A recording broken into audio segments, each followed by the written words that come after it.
نحمده ونصلي ونسلم على رسول الكريم اما بعد فاعوذ بالله من الشیطان الرجیم بسم اللہ الرحمن الرحیم وَلَقَدْ ذَرَأْنَا لِجَهَنَّمَ كَثِيرًا مِنَ الْجِنِّ وَالْإِنسِ لَهُمْ قُلُوبٌ لَا يَفْقَهُونَ بِهَا وَلَهُمْ أَعْيُنٌ لَا يُبْصِرُونَ بِهَا وَلَهُمْ آذَانٌ لَا يَسْمَعُونَ بِهَا أُولَئِكَ كَالْأَنْعَامِ بَلْ هُمْ أَضَلُّ أُولَئِكَ هُمُ الْغَافِلُونَ۔ اور بے شک ہم نے جہنم کے لیے بہت جن اور آدمی پیدا کیے ہیں، وہ دل رکھتے ہیں جس میں سمجھ نہیں، وہ آنکھیں جن سے دیکھتے نہیں، اور وہ کان جن سے سنتے نہیں، وہ چوپایوں کی طرح ہیں بلکہ ان سے بھی بڑھ کر گمراہ۔ یہی وہ لوگ ہیں جو غفلت میں پڑے ہیں۔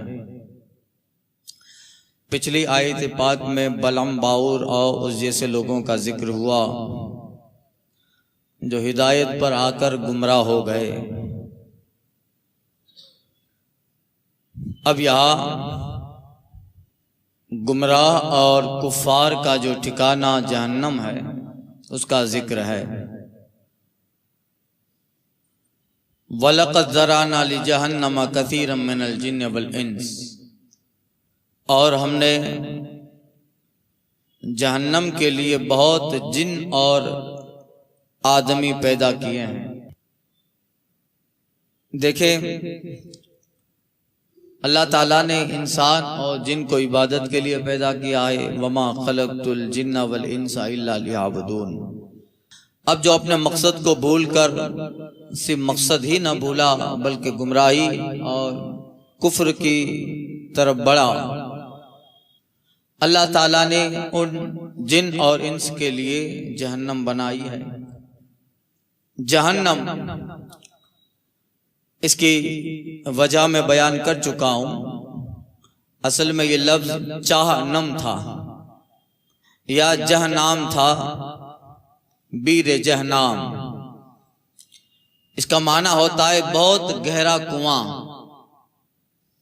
جہنم کا معنی جہنم، چاہ مانے کنواں، نم مانے گہرا، جہنم گہرا کنواں، اس لیے کہ اتنا گہرا ہے کہ اس کے ایک کنارے سے لے کر اس کی تہ تک جو فاصلہ ہے وہ زمین و آسمان کے فاصلے سے بھی بہت زیادہ۔ زمین سے لے کر آسمان کا فاصلہ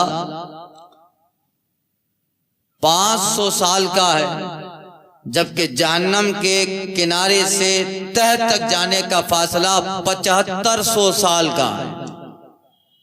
کتنا؟ 7500 سال کا فاصلہ ہے، اس لیے اسے جہنم گہرا کنواں، اتنا گہرا ہے کہ اس کی گہرائی 7500 سال کا راستہ۔ اللہ تعالیٰ نے جہنم کو دو طبقوں میں، ویسے عمومی طور پہ جہنم کے بہت سارے طبقات ہیں، درکات ہیں، مگر دو طرح کا عذاب خاص ہے، گرم اور ٹھنڈا۔ عمومی طور پر جہنم کا ذکر گرمی سے ہوتا ہے، آگ سے اس کا تصور ہوتا ہے، مگر جہنم میں دو قسم کے طبقے بڑے ہیں، ایک طبقہ حریر، ایک طبقہ زمہریر۔ ایک گرمی کا عذاب، طبقہ حرارت،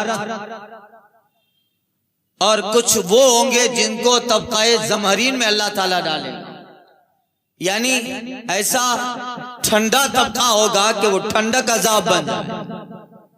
وہ ٹھنڈک، اس لیے کوئی یہ نہ کہے، جیسے فلسفی لوگ اعتراض کرتے ہیں، فلسفہ کہتے ہیں کہ جب شیطان کو آگ سے بنایا ہے اور جہنم کا تصور ہی آگ ہے، آگ ہی کا نام جہنم ہے، تو پھر آگ سے بنا ہوا شیطان جب آگ میں جائے گا تو پھر کیا بگڑے گا اس کا؟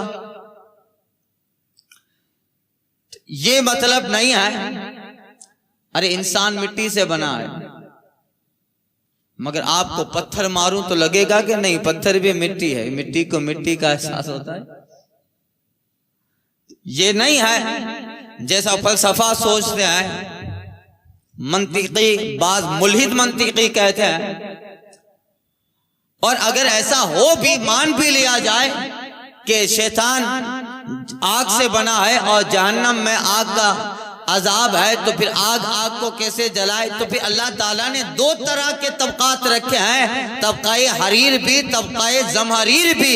ہو سکتا ہے کہ اللہ تبارک و تعالیٰ شیطان کو طبقہ زمہریر میں ڈالے کہ وہاں کی ٹھنڈک عذاب ہو جائے، وہاں کی ٹھنڈک عذاب ہو جائے. تو یہ ہے دو طبقے بڑے ہیں.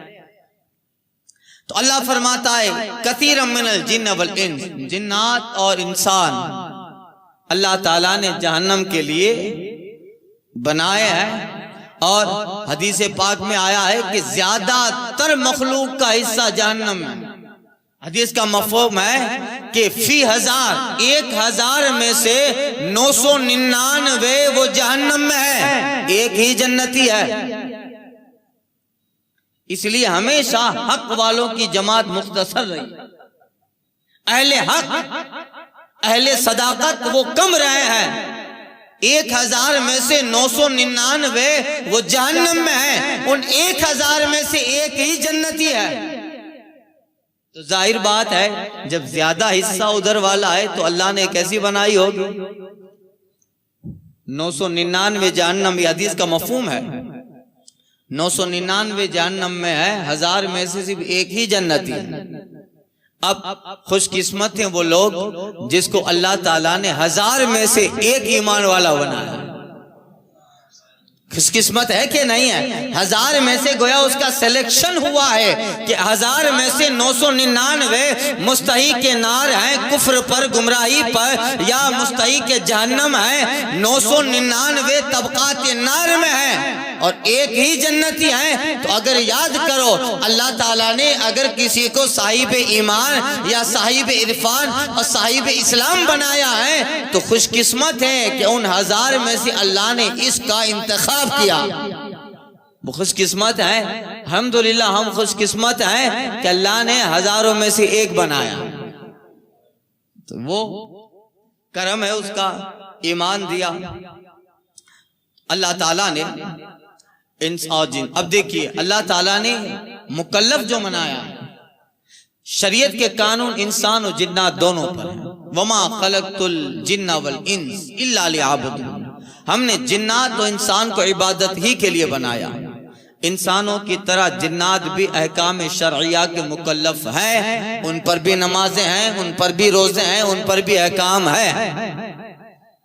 یہی ہے. اور جس طرح ہمارے نبی صلی اللہ علیہ وسلم سارے انسانوں کے نبی ہیں، جناتوں کے بھی نبی ہیں، اس لیے حضور کا نام رسول الثقلین ہے. 2 جماعتوں کے رسول، جماعت انسان کے بھی رسول ہے مصطفیٰ اور جماعت جنات کے بھی رسول ہے. اس لیے کہ جنات پر بھی احکام شرع ہے، وہ بھی احکام کے مکلف ہیں. اور جنات میں بھی علماء ہیں، جنات میں بھی صالحین ہیں، جنات میں بھی اولیاء ہیں، جنات میں بھی صاحب عبادت ہیں. ہاں اللہ نبوت صرف انسان کو عطا فرما، انسانوں میں اس کا انتخاب ہوتا ہے.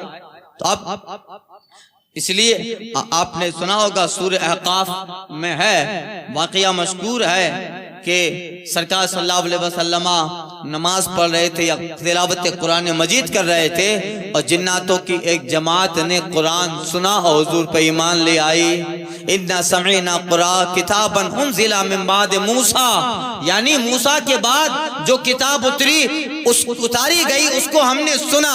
یعنی کیا مطلب؟ جنات کا یہ قول بتا رہا ہے کہ انہوں نے موسیٰ کا کلام بھی سنا، یعنی تورات بھی سنی اور قرآن بھی سنا.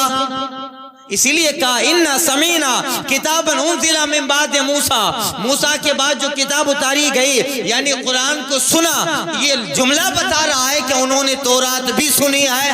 اسی لیے اس وقت جناب نوح پہ جنات ایمان لے آئے، حضرت موسیٰ پہ جنات ایمان لے آئے، تورات کے عالم ہوئے جنات، انجیل کے عالم ہوئے جنات، یعنی ہر زمانے میں جنات مکلف شرع ہے۔ ہمارے نبی صلی اللہ علیہ وسلم پر بھی ایمان لے آئے، اور آج بھی مسجد جن ہے مکہ شریف میں۔ حاجی لوگ عمرہ کرنے والے دیکھو مسجد جن ہے کہ نہیں؟ مسجد جن جاتے ہیں لوگ وہاں، اس لیے کہ یہاں سرکار صلی اللہ علیہ وسلم پر جناتوں کی ایک جماعت ایمان لے آئی تھی، وہ احکام کے مکلف ہیں۔ اب فرق یہ ہے کہ روایتوں میں آیا ہے کہ انسان کو ان کے اعمال کی جزا دی جائے گی جنت کی شکل میں۔ فرق یہ ہے کہ مومن صالح جنات کے لیے جنت نہیں ہے، انسان صالح مومن انسان کے لیے جنت ہے اس کے جزا کے طور پر، مگر جناتوں میں جو صالحین ہیں اور جناتوں میں جو مومنین ہیں اور جناتوں میں جو صاحب ایمان ہیں ان کے اعمال کی جزا جنت نہیں ہے۔ ہاں یہ ہے کہ حدیث پاک میں سورہ احقاف کے حوالے سے ہے کہ مومن جنات کی جزا یہ ہے کہ وہ دوزخ سے بچ جائے گا اور اللہ اس سے مٹی کر کے فنا کر دے گا۔ جنت تو صرف غلاموں کے لیے ہے، ہم لوگوں انسانوں کے لیے ہے۔ تو جنات جیسا کہ بعض روایتوں میں اس کا خلاصہ ہے، مومن جنات صاحب ایمان جنات کی جزا یہ ہے کہ جہنم سے بچ گیا، اللہ نے مٹی بنا کر اس کو فنا کر دیا۔ ہاں جو کافر جنات ہیں انہیں جہنم میں جانا ہے، اس لیے فرمایا لَقَدْ ذَرَأْنَا لِجَهَنَّمَ كَثِيرًا مِنَ الْجِنِّ وَالْإِنسِ، ہم نے جہنم کے لیے بہت سارے جن و انس بنائے۔ یہ بہت سارے کا لفظ بتا رہا ہے کہ زیادہ تر تعداد جہنم والوں کی ہے، اور جہاں اللہ نے ایمان والوں کا ذکر فرمایا تو لفظ قلیل فرمایا، قلیلا من الشاکرین، کچھ بندے شکر گزار ہیں، قلیلا من المؤمنین، کچھ بندے ایمان لے آنے والے ہیں۔ یعنی جہاں جنت کا ذکر ہے وہاں تھوڑوں کا ذکر ہے، کچھ یہ جو ادھر جانے والے ہیں، زیادہ تر طبقہ ادھر جانے والا۔ اس لیے جو حدیث کا مفہوم ہے 1000 میں سے 999 ادھر جانے ہیں، تو اب آپ بتاؤ تو وہ جہنم کتنی بڑی ہوگی۔ ارے اس کا ایک کنارہ الگ الگ جو جرم کی سزا کا ذکر حدیثوں میں آیا ہے کہ ان جرموں کے برابر ان کو جہنم کے کنویں میں ڈالا جائے گا۔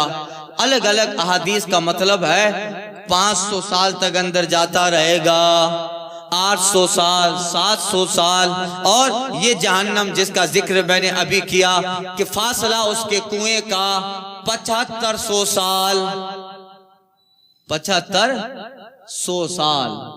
اب بتائیے کئی دنیا ہو گئی یہ۔ ہاں مگر مومنین جو ہیں جنات وہ فنا ہوں گے، ان کی جزا یہ ہے کہ وہ جہنم سے بچ جائے۔ باقی جو کافر جنات ہوں گے بدعمال، ان کو سزا جہنم میں دی جائے گی۔ اب ان لوگوں کا ذکر اللہ فرماتا ہے لَهُمْ قُلُوبٌ لَا يَفْقَهُونَ بِهَا، ان کے ایسے دل ہیں جس میں سمجھ نہیں ہے۔ وَلَهُمْ أَعْيُنٌ لَا يُبْصِرُونَ بِهَا، وہ آنکھیں ہیں جن سے دیکھتے نہیں۔ وَلَهُمْ آذَانٌ لَا يَسْمَعُونَ بِهَا، اور وہ کان ہے جن سے سنتے نہیں۔ یعنی اللہ تعالیٰ نے جو انسان کے دل میں یہ چیزیں دی ہیں، انسان کے جسم میں جو چیزیں دی ہیں، آنکھ، کان، ناک، دل، تو حقیقت میں دل وہی ہے جو اللہ کی آیات کو سمجھنے والا، خیر اور شر کی باتیں اور نبی کی تعلیم کو جو نہ سمجھے وہ دل ہونے کے باوجود بھی دل نہیں ہے۔ اور ان کی سمجھ صرف دنیا تک محدود ہے. اسی طرح جس کے پاس کان ہے مگر ان کانوں سے ہدایت کی باتیں، نبی کے فرمان میں غور و فکر نہیں کرتا اور سن کے اڑا دیتا ہے. یوں ہی جس کے پاس آنکھیں ہیں مگر ان آنکھوں سے آیات الہیہ میں غور نہیں کرتا، آیات قرآن میں غور نہیں کرتا، نبی کے فرمان میں غور نہیں کرتا. یعنی اگر اپنے جسم کی اعضاء آیات الہی، فرمان الہی اور فرمان مصطفیٰ میں نہیں لگاتا ہے تو رب کہتا ہے کہ دل دل نہیں ہے، کان کان نہیں ہے، وہ آنکھیں آنکھیں نہیں. حقیقت میں ان کا تعلق ان سے ہے کہ اگر ان کا تعلق آیات الہی اور نبی کے فرمان سے ہے تو پھر وہی دل ہے، وہی آنکھیں ہیں، وہی کان ہے. اگر وہ ان میں نہیں ہے تو علماء فرماتے ہیں کہ بڑا سے بڑا دنیا کا عقل مند ہے مگر وہ عقل مند اگر دین نہیں سمجھتا ہے تو وہ بے وقوف ہے. وہ اگر دین نہیں سمجھتا ہے تو پھر اس کی عقل مندی نہیں ہے، وہ بے وقوف ہے. حقیقت میں حکمت اور دانائی و عقل مندی یہی ہے آیات الہی سمجھے، نبی کے فرمان سمجھے اور ان پہ عمل کرے، وہی عقل مند ہے. یہ اس سے پہلے والے بیان میں بھی عرض کر چکا. اب اسی لیے اللہ تبارک و تعالیٰ نے جو ہمیں یہ جسم کے اعضاء عطا فرمائے ہیں ان کا فائدہ یہ ہے کہ زبان ہمیشہ حمد الہی میں تر ہو، اور جو زبان حمد الہی نہ کرے وہ گونگی ہے. کان جو رسول اللہ صلی اللہ علیہ وسلم کے فرمان نہ سنے وہ بہرے ہیں، اور وہ آنکھ جو اللہ کی آیت یعنی رسول پاک کے منہ تکنے کا، سرکار کے چہرے کے دیکھنے کا جو ارمان نہ رکھے وہ آنکھیں اندھی ہیں. اور جو دل مصطفیٰ کی ذات میں، اللہ کی آیات میں غور و فکر نہ کرے وہ بے عقل ہے، وہ دل ہی نہیں. اگرچہ وہ دل، وہ آنکھیں، وہ ذہن، وہ فکر دنیاوی کاموں میں بڑا تیز ہو مگر اس کا تعلق اگر اسلام و مصطفیٰ سے نہیں ہے تو وہ کچھ نہیں ہے. اعلیٰ حضرت کہتے ہیں وہ آنکھ جو ان کا منہ تکے، وہی لب جو محو ہو نہ تکے. وہ آنکھ جو ان کا منہ تکے، وہ لب جو محو ہو نہ تکے، وہ سر جو ان کے لیے جھکے، وہ دل جو ان پہ نثار ہے. حقیقت میں ان کا استعمال اگر اللہ اس کے رسول کے لیے تو وہی دل ہے. اور اعلیٰ حضرت کہتے ہیں دل ہے وہ دل جو تیری یاد سے معمور رہا. دل ہے وہ دل یا رسول اللہ جو تیری یاد سے معمور رہا. سر ہے وہ سر جو تیرے قدموں پہ قربان گیا. حقیقت میں وہی دل ہے، وہی آنکھیں ہیں، اور وہی انہی کی تعریف. اگر وہ اس سے ہٹ گیا اور اللہ کی آیتوں میں، حضور کے فرمان میں غور و فکر نہ کر کے کفر کے گرے میں گرا، اللہ فرماتے ہیں اولئک کالانعام، جانوروں کی طرح. بل ہم عدل، بلکہ وہ کافر، وہ گمراہ جانوروں سے بھی بدتر ہے جو اللہ کی آیات کو نہیں مانتا، حضور کو نہیں مانتا. اب دیکھیے اللہ نے جانور کا کالانعام، جانوروں کی طرح ہے، یعنی یہ کفار و مشرک. بل ہم عدل، بلکہ جانوروں سے بھی بدتر. دیکھیے بعض چیزیں ہیں کہ انسان جب گمراہی، بددینی اور کفر میں گر جاتا ہے تو پھر جانور بلکہ اس سے بدتر ہے. کس وجہ سے اللہ نے جانور اور جانور سے بدتر کہا؟ دیکھیے جانور کے دل، آنکھ، کان، اس کے پاس جو یہ اعضاء ہیں، جانوروں کا دل ہو، کان ہو، آنکھیں ہیں، اس میں آیات الہیہ سمجھنے کی قوت ہی نہیں ہے. اس میں سمجھنے کی قوت ہی نہیں ہے، وہ معذور ہے.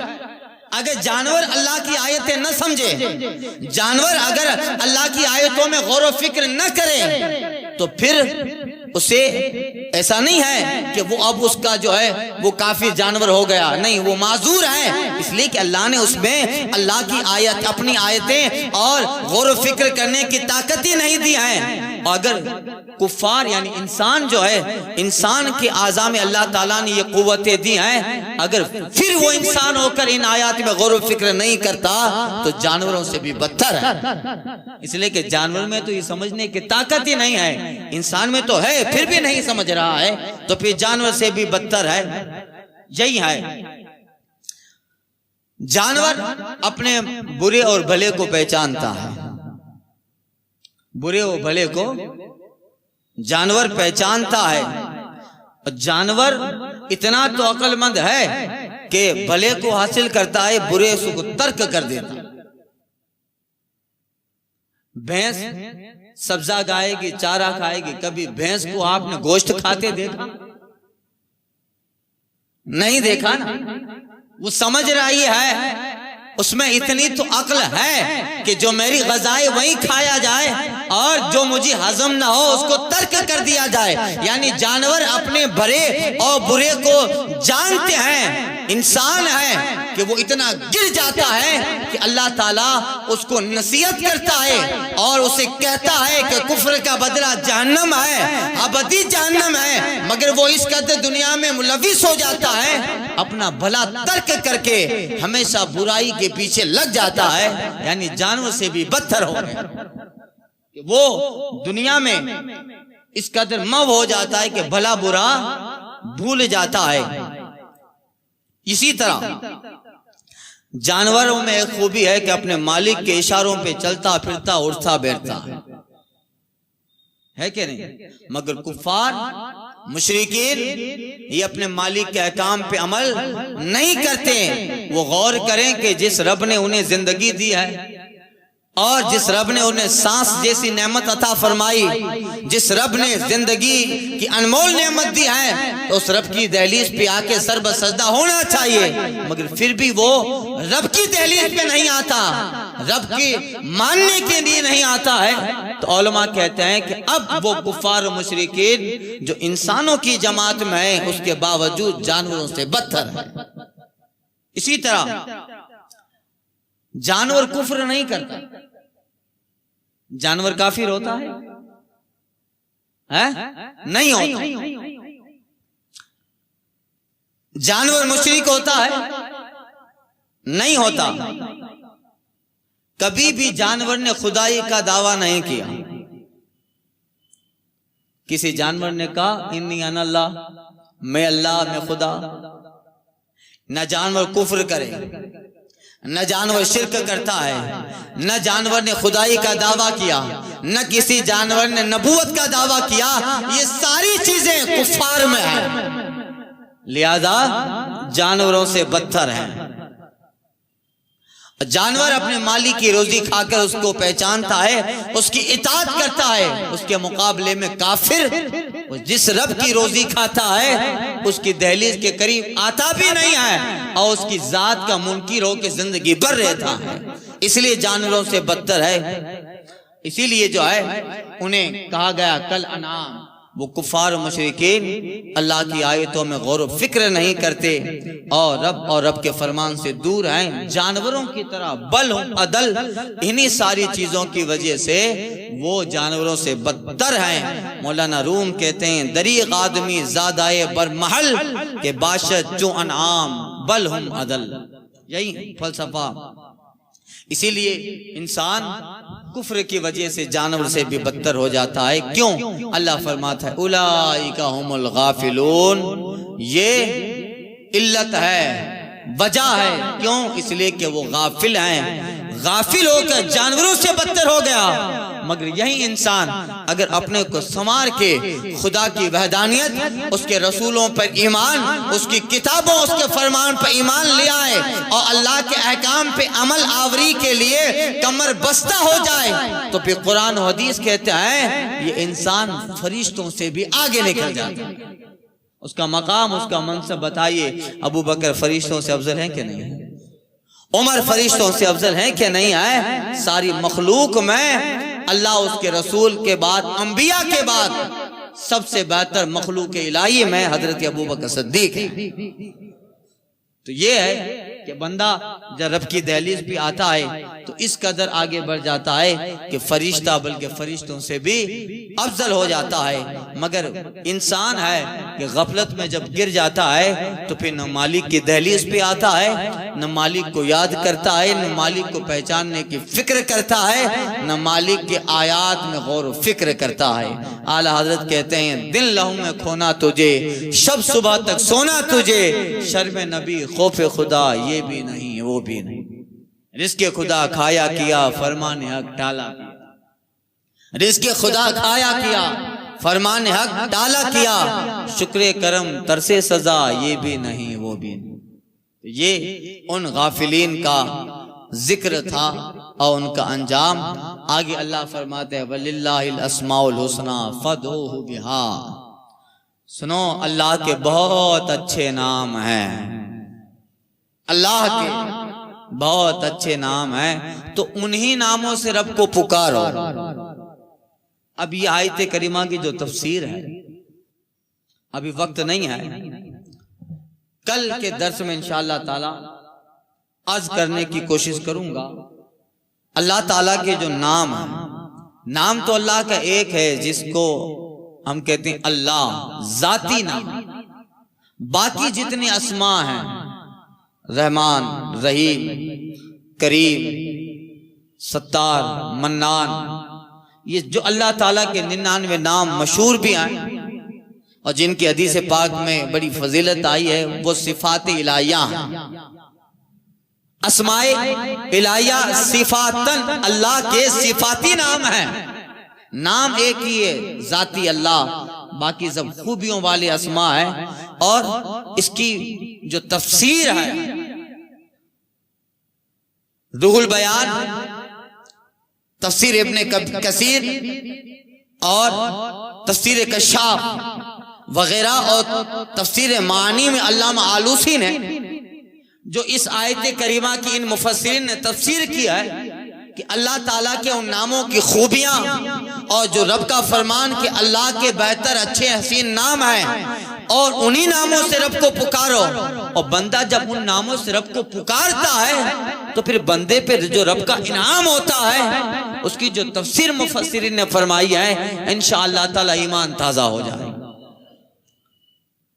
کہ رب کو کن ناموں سے پکارا جائے اور کن ناموں میں رب نے کیا کیا خوبیاں رکھی ہیں، اور رب کے جو 99 نام ہیں، انشاءاللہ تعالی آئندہ کے درس میں اس کی تفسیر کی کوشش کروں گا انشاءاللہ تعالی، اور بڑی معلوماتی باتیں مفسرین نے بیان کی ہے۔ آئندہ کے درس میں انشاءاللہ